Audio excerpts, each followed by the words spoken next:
صراط المستقيم صراط الذين أنعمت عليهم غير المغضوب عليهم ولا الضالين.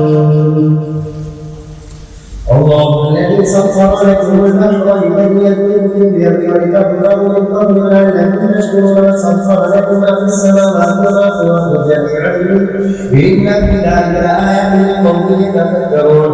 قل للذين امنوا يغفروا للذين لا يرجون الا الله يكسبون. من عمل صالحا فلنفسه ومن اساء فعليها ثم الى ربكم ترجعون.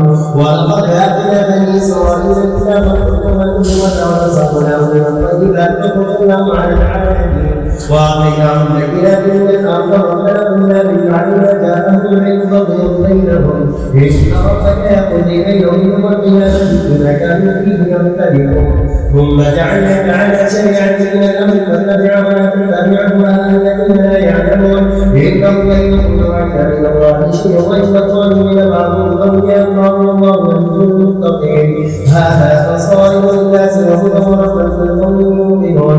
ام حسب الذين كفروا في السيئات ان نجعلهم كالذين امنوا وعملوا الصالحات سواء عليهم ومآبهم ساء ما يحكمون.